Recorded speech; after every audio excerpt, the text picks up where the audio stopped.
Number one, grace-energized women of kindness are intentionally family first in their priorities.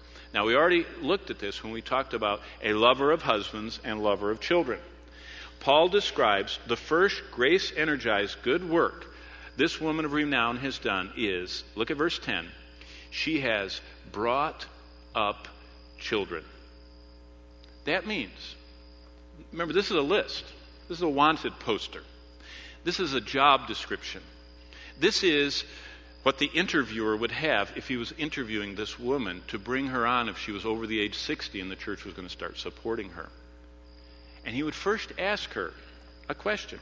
The church would actually ask, what kind of mother were you? That's something to think about.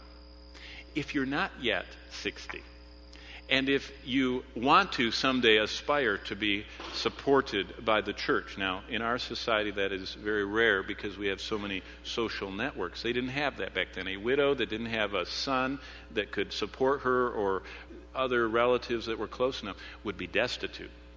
But this is still meaningful to us, and it is still an obligation of the church, even if our society has changed. But based on the plan of God's word, the church would investigate, was she faithful to her home, and was her tongue characterized by being kind to her children? In fact, this woman should model the Proverbs 31 mother who raised her children, Proverbs 31:26, with the law of kindness on her tongue. This is the same word. She has a good tongue. Her tongue is kind, encouraging, gracious, gentle, like Christ. Amazing. The church would ask that. Did you actually raise your children with the law of kindness on your tongue? And based on her high calling to be a homemaker in God's plan, the church would find out, was her home her priority? That's the first one. Was this woman intentionally family first, which is God's priorities for her? This reminds a godly woman that part of her assignment that God gave her in the home is to watch over both her house and the people within it.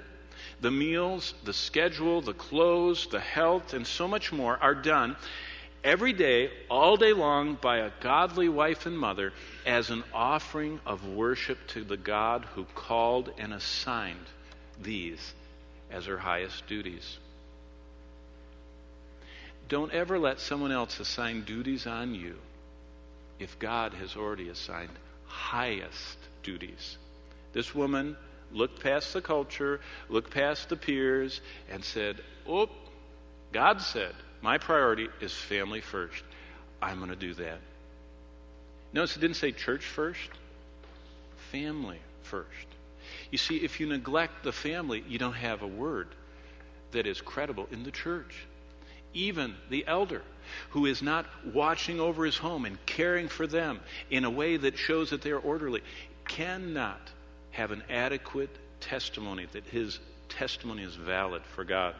Same thing is true for these women. They offer their homemaking as worship to the God who called and assigned them this highest duty.